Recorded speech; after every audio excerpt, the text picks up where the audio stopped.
कुछ तो लोग कहेंगे, लोगों का काम है कहना। सुनो द्रौपदी शस्त्र उठा लो, छोड़ो मेहंदी खड़क संभालो। सुनो द्रौपदी शस्त्र उठा लो, छोड़ो मेहंदी खड़क संभालो। अब गोविंद ना आएंगे, धूत बिठाए बैठे शकुनी सब मस्तक बिक जाएंगे। सुनो द्रौपदी शस्त्र उठा लो, अब गोविंद। हेलो फ्रेंड्स, मैं फरजंद अली। ये वीडियो जो आपने देखा, ये समाजवादी पार्टी की महिला एमएलए रागनी सोनकर हैं, जिनकी स्पीच ने पूरे उत्तर प्रदेश विधानसभा के सभी मेंबर्स को मंत्रमुग्ध कर दिया। सभी पार्टी के मेंबर खूब मजे से उनके इस स्पीच को सुन रहे थे और एंजॉय कर रहे थे। वे उत्तर प्रदेश विधानसभा में महिलाओं के लिए बुलाए गए विशेष सत्र में बोल रही थी। उनकी ये स्पीच सोशल मीडिया पर बहुत वायरल हो रही है। उन्होंने अपनी इस स्पीच में प्रदेश की भाजपा सरकार को खूब खरी खोटी सुनाई। अब मैं आपको बताता हूँ कि आखिर ये है कौन। ये है उत्तर प्रदेश की मछली शहर से विधायक और MBBS MD डॉक्टर, जिन्होंने अपनी MBBS RG car medical college and hospital Kolkata से की और डॉक्टर ऑफ मेडिसिन यानी MD all India institute of medical science यानी एम्स दिल्ली से की। ये समाजवादी पार्टी के नेता जगदीश सोनकर की बेटी है। डॉक्टर रागनी ने अभी लास्ट में हुए उत्तर प्रदेश विधानसभा में मछली शहर से भाजपा के प्रत्याशी मेहीलाल गौतम को 8,484 वोटों से शिकस्त दी थी। अब आपको सुनाते हैं डॉक्टर रागनी सोनकर ने जो भाषण दिया था उत्तर प्रदेश विधानसभा में, उसको। आपको उनका ये भाषण सुनकर बहुत मजा आने वाला है, सच में। देखिए ये पूरा वीडियो। उस घर को सजाने में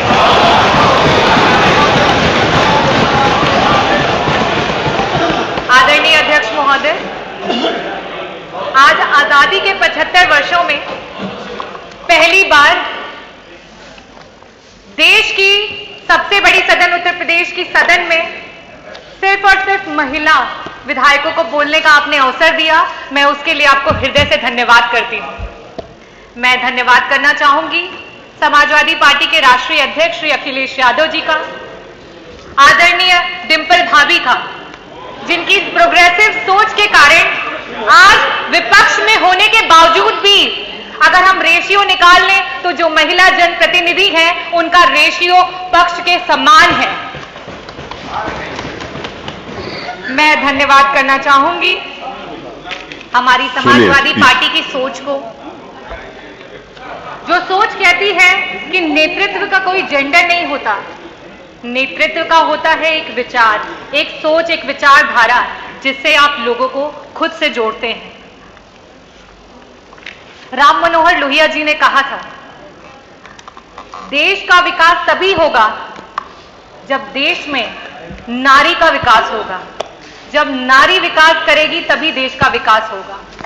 आज से कई सालों पहले जब अध्यक्ष जी आप, मेरे पिता, उनके सहपाठी जब स्कूल में जाया करते थे तो वहां पे पढ़ाया जाता था कि 3 प्रकार के देश होते हैं, विकसित देश, विकासशील देश और अविकसित देश।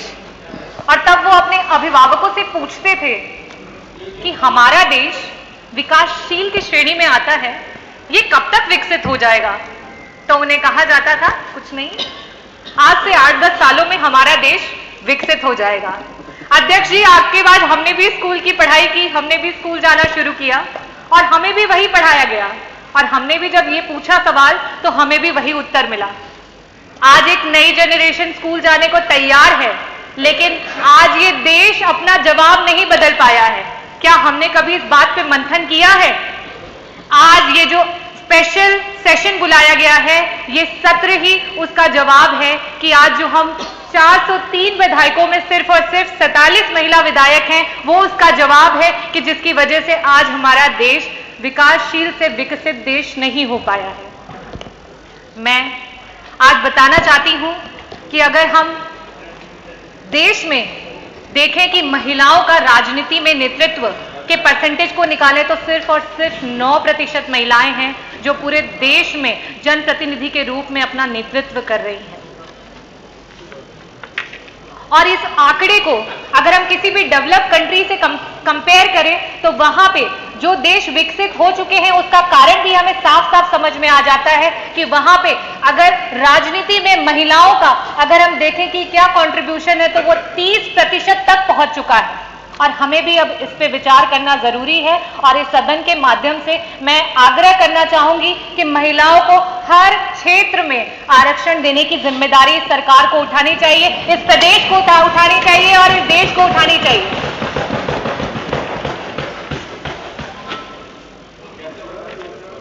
बाबा भीमराव अंबेडकर जी ने कहा था कि मैं किसी भी समाज की जो प्रगति है उस समाज की महिलाओं की प्रगति से मापता हूं। और आज मैं ग्रामीण अंचल से आती हूं और जब वहां पे हम अपनी दलित समाज की बहनों को देखते हैं तब हमें यह महसूस होता है और साथ में बहुत ग्लानि भी होती है कि आज हमारा देश कहां पे है, आज क्या कारण है कि हमारा देश आगे नहीं बढ़ पा रहा है।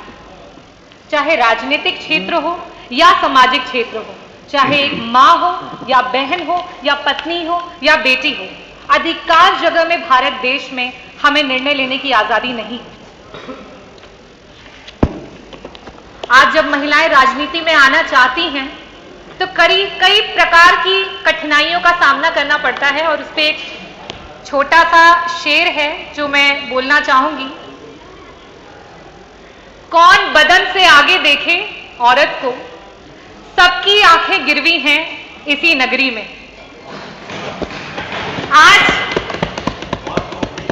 आज भी अगर औरत कुछ अच्छा नहीं कर पाती है तो आज हमें सुनने को मिलता है ये तो औरत है, इतना बड़ा दायित्व इसे दे दिया, कहां से कर पाती है। और अगर किसी तरीके से वो औरत अच्छा कर जाती है तो उसे कहते हैं अच्छा, ऐसे कैसे अच्छा कर दिया, ऐसा क्या किया होगा उसने। इस सोच को बदलने की जरूरत है। मैं इस सोच के लिए ये बोलना चाहूंगी कि आज इस प्रदेश को, इस देश को एक मकसद के साथ हमारे प्रदेश की और देश की महिलाओं को बढ़ाने के लिए सोचना होगा। स्वामी विवेकानंद जी ने कहा था कि अगर किसी मकसद के लिए खड़े हो तो एक वृक्ष की तरह खड़े हो और गिरो तो एक बीज की तरह, ताकि दोबारा से उग करके उसी मकसद के लिए दोबारा से जंग लड़ सको।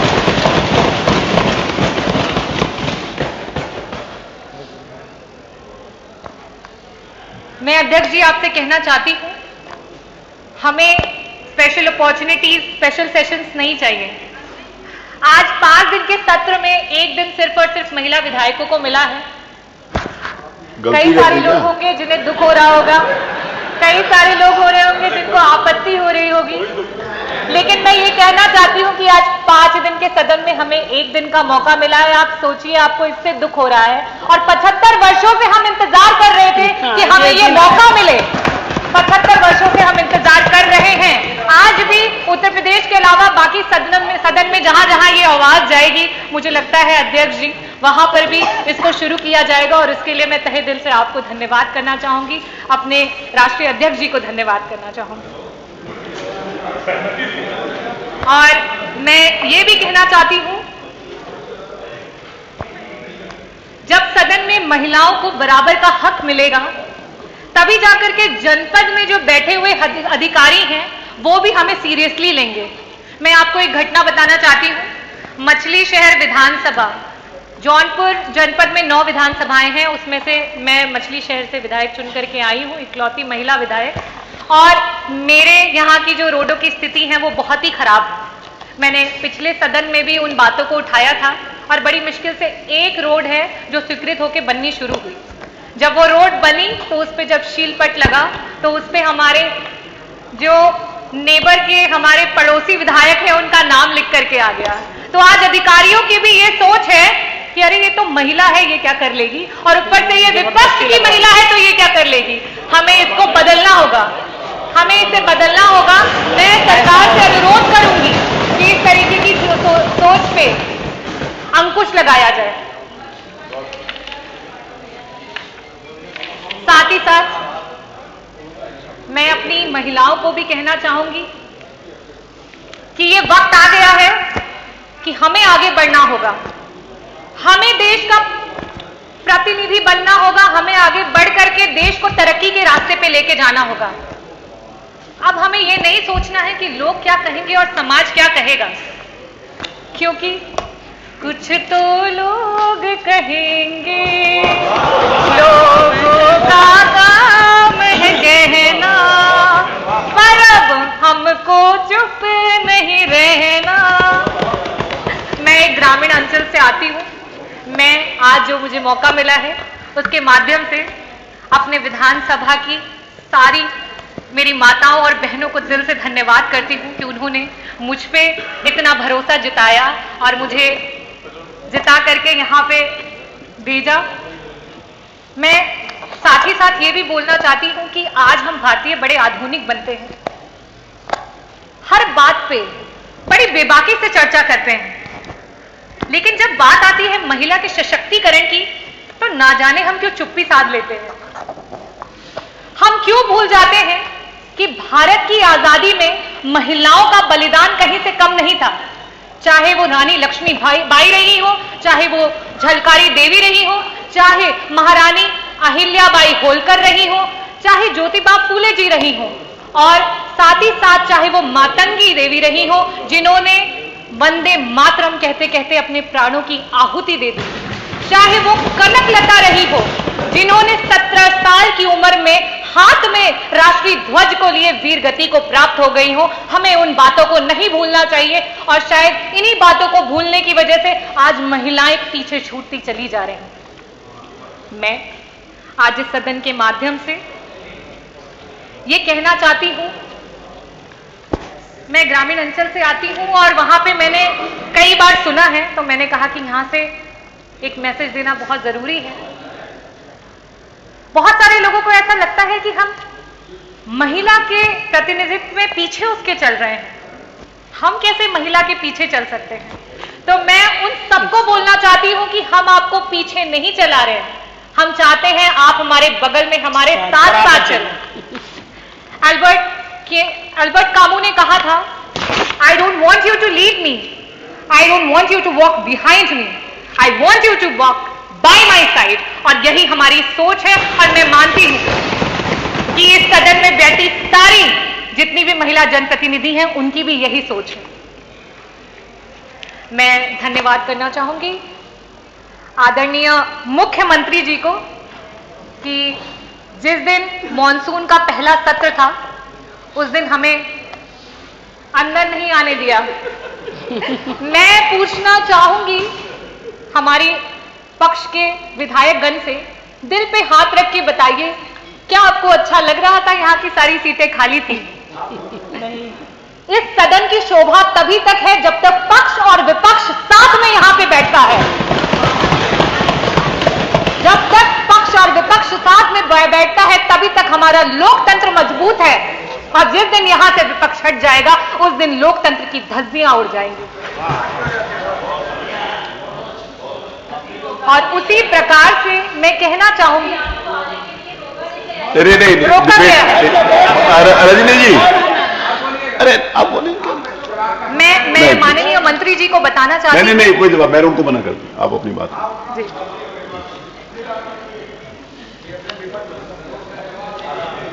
चलिए, धन्यवाद। अगर हो गया हो तो। नहीं सर, नहीं हुआ, अभी तो बहुत लंबा है। वो कागज नहीं मिल रहे, धन्यवाद। अध्यक्ष जी,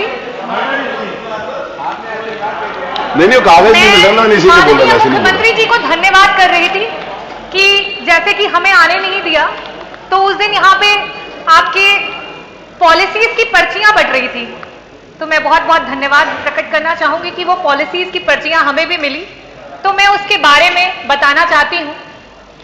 उसमें आपने विवाह के लिए कन्या अनुदान देने का एक संकल्प लिया है। कोरोना काल में बहुत सारे गरीब परिवार अपने बच्चों की शादी नहीं कर पाए। वो गरीब माता पिताओं ने अभी कुछ महीने पहले जब शादी का सीजन था तब वो अपने बच्चों की शादी कर रहे थे। मेरे विधानसभा से ना जाने कितने परिवार हैं जिन्होंने उस अनुदान पे आस लगाए बैठे हुए थे और आज वो शादी को बीते हुए 4 से 5 से 6 महीने हो चुके हैं और आपका अनुदान नहीं आया है। और जब आपके अधिकारी से बात करते हैं तो वो कहते हैं मैडम हमारे पास कोई बजट ही नहीं है इसके लिए। तो मैं कहना चाहती हूं कि आपकी पॉलिसीज सिर्फ कागजी हैं। उन पॉलिसीज का जमीन पे कोई भी कहीं पे कोई रिकॉर्ड नहीं है। मैं आज कहा गया माननीय मुख्यमंत्री जी द्वारा कि हम अपने जो भी हमारी प्रॉब्लम्स हैं उन्हें बता सकते हैं और एक सकारात्मक तरीके से इस पर डिस्कशन कर सकते हैं। तो मैं आपको ये बताना चाहती हूं कि मे भी ऐसा हो सकता है कि आप सच्चाई से अपरिचित हो। तो मैं आपको ये बताना चाहती हूं, अवगत कराना चाहती हूं और एक रिक्वेस्ट भी करना चाहती हूं कि जो आपकी पॉलिसीज हैं वो लोगों तक नहीं पहुंच पा रही हैं, इसके लिए एक डेलीगेशंस की टीम बनाई जाए। अगर वो महिलाओं के लिए पॉलिसीज है तो उसमें महिला विधायक गण, और आपको जो लगता है कि जो सही रिपोर्ट दे उनको चूज करके आप अपने लोगों की टीम बनाएं, लेकिन कम से कम ये छलावा तो ना दिखाएं कि आपकी इतनी सारी पॉलिसीज हैं जो इतने लोगों को मदद कर रही हैं, क्योंकि अगर हम आज जमीन पे उतर के देखते हैं तो कहीं किसी को मदद नहीं मिलती। मैं मेडिकल प्रोफेशन से बिलोंग करती हूं और मैं आज जो प्रदेश में मेडिकल की स्थिति है उसके बारे में भी आप लोगों को अवगत कराना चाहूंगी। जौनपुर जनपद का जो मेडिकल कॉलेज है उसके बारे में तो कई बार सदन में चर्चाएं हो चुकी हैं कि वहां पे सिर्फ उद्घाटन हुआ है और आज तक कोई काम शुरू नहीं हुआ है।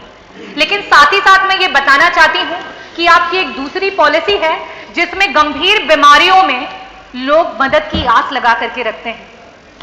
आज मैं इस सदन के माध्यम से आपसे पूछना चाहती हूं, क्या उसका कोई समय निर्धारित किया जाएगा? एक गंभीर बीमारी का व्यक्ति कितने टाइम तक उस अनुदान का वेट करता रहे, कितने दिनों तक उसका वेट करता रहे? आज हम अपने कितने लोगों को इस कारण से खो दे रहे हैं, क्या सरकार उसका जवाब देगी? साथ ही साथ मैं ये भी बताना चाहती हूं कि गंभीर बीमारियों में कैंसर सबसे ज्यादा कॉमन है और कैंसर की ट्रीटमेंट को मैं थोड़ा सा आप लोगों से शेयर करना चाहूंगी कि उसमें सबसे पहले हम एक न्यू एडजुवेंट थेरेपी देते हैं, या तो वो कीमोथेरेपी होती है या वो रेडियोथेरेपी होती है। उससे हम कोशिश करते हैं कि वो जो कैंसर का एलिमेंट है वो छोटा हो जाए, वो कंसाइज हो जाए, ताकि कई बार ऐसा भी होता है कि वो उससे ठीक भी हो जाता है पेशेंट, लेकिन कई बार ऐसा होता है कि उससे हम उसको डिजीज को छोटा करके बाद में उसका सर्जिकल इंटरवेंशन करते हैं। आपकी जो अनुदान की नीतियां हैं उसमें 6 महीने का समय लिया जा रहा है। क्या एक कैंसर का पेशेंट 6 महीने तक वेट कर पाएगा कि उसका अनुदान आए तब वो अपनी सर्जरी कराए? मैं आज इस सदन के माध्यम से आप लोगों से अनुरोध करना चाहती हूं कि इस पे संशोधन किया जाए। इस पॉलिसी से जनता की मदद नहीं हो पा रही है, लोगों के पास तक वो मदद नहीं पहुंच पा रही है। थैंक यू डॉक्टर, आगे नहीं हो गया। गंभीर बीमारियों पर अनलिमिटेड का मतलब जो मेरी आंगनबाड़ी की जो सेविकाएं हैं उनके लिए बोलना चाहती हूँ। मेरी जो आशाएं बहनें हैं जिन्होंने कोरोना काल में हमारे ग्रास रूट लेवल पे जाकर के हमारे लोगों की मदद की, जहां ग्रामीण धन्यवाद डॉक्टर रागिनी, नहीं अवेलेबल थे, धन्यवाद, उन्होंने उनकी मदद की। आज वो रोड पे निकली हुई है, आज वो अपने हक की दुहाई मांग रही है। क्या सरकार उनकी मदद करेगी? आज हमारी आंगनबाड़ी की जो महिलाएं हैं वो कह रही हैं कि आपकी, अरे कंपेयर नहीं करिए किसी के साथ, महिलाएं ये कह रही है सारी बातें तो सबने बोलना है ना। महंगाई के कारण उनकी कमर, महबूब जी आप आखिरी तक बैठेंगे। आज जब मार्केट में तेल 200 रुपए किलो है रिफाइंड ऑयल, तो उन्हें सिर्फ 120 रुपए मानक मिलता है। आज जब मूंग की दाल मार्केट में 100 रुपए की है तो उन्हें सिर्फ और सिर्फ 59 रुपए मिलता है। आज जब मार्केट में आलू 20 रुपए किलो है तो उन्हें सिर्फ 7 रुपए मिलता है। आज उनकी मांगों को कौन सुनेगा? कौन उनकी दुहाई को सुनेगा? मैं साथ ही साथ बात करना चाहूंगी NRLM की जो हमारी बहनें हैं, जिन्होंने आपके चुनाव के दौरान आपकी रैलियों में ढेर सारी भीड़ जुटाने का काम किया। आज वो अपनी मांग कर रही है, आज वो अपनी दुहाई बोल रही है, कौन सुनेगा उनकी बातों को? मैं बहुत गर्वित महसूस करती हूं कि जिस समय भाजपा की सरकार ग्रामीण क्षेत्रों में बिजली कटौती करने में व्यस्त थी, उस दौरान मेरे क्षेत्र से कई सारे बच्चे हैं जिन्होंने बोर्ड्स में 95% अबव मार्क्स स्कोर किए, और साथ ही साथ आपका जो नेशनल एग्जामिनेशन होता है मेडिकल का, उसमें 7 से 10 बच्चों ने उसमें रैंक निकाला है। तो मैं आप लोगों को ये बताना चाहती हूं और साथ ही साथ ये भी कहना चाहती हूं, जबकि मैंने पिछले सदन में भी कहा था कि ग्रामीण इलाके के बच्चे कहीं से भी मानसिक रूप से शहरी बच्चों से कम नहीं है, लेकिन आज उनके पास वो व्यवस्था नहीं है। आज स्कूल माध्यमिक हो, प्राइमरी हो, हायर सेकेंडरी स्कूल हो, उनके रास्तों को मेन रास्तों से नहीं जोड़ा गया है। आज जब उनके परिवार वाले, उनके घर वाले उन्हें स्कूल तक छोड़ने जाते हैं, वहां रोड पे उनके एक्सीडेंट्स हो जाते हैं। इस पे सरकार कब मंथन करेगी? कब इसका असली आईना आप लोग देखेंगे? ये खत्म हो गया तो पेपर खत्म हो गया तो आगे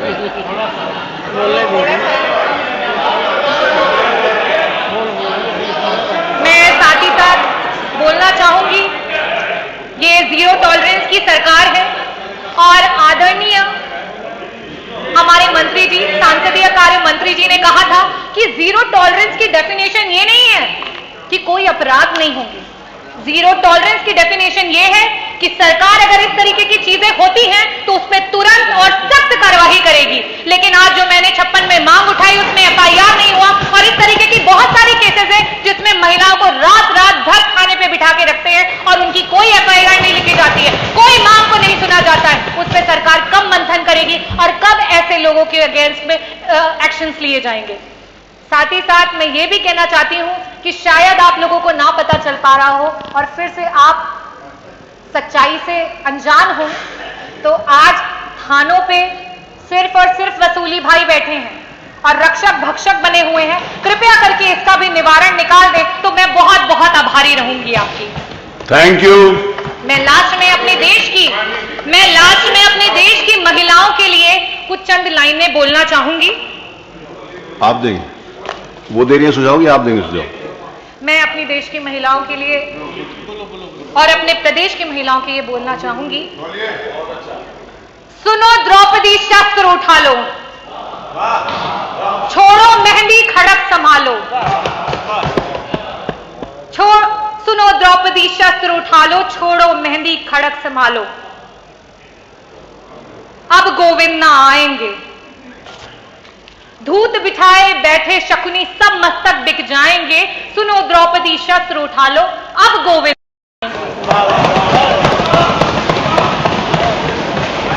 कल तक केवल अंधा राजा, आज गूंगा बहरा भी है। कल तक केवल अंधा राजा, आज गूंगा बहरा भी है। होठ सी दिए हैं जनता के, कानों पर पहरा भी है। तुम ही कहो ये अश्रु तुम्हारे, किसको क्या समझाएंगे? सुनो द्रौपदी शस्त्र उठा लो, अब गोविंद ना आएंगे, अब गोविंद ना आएंगे। बहुत बहुत धन्यवाद।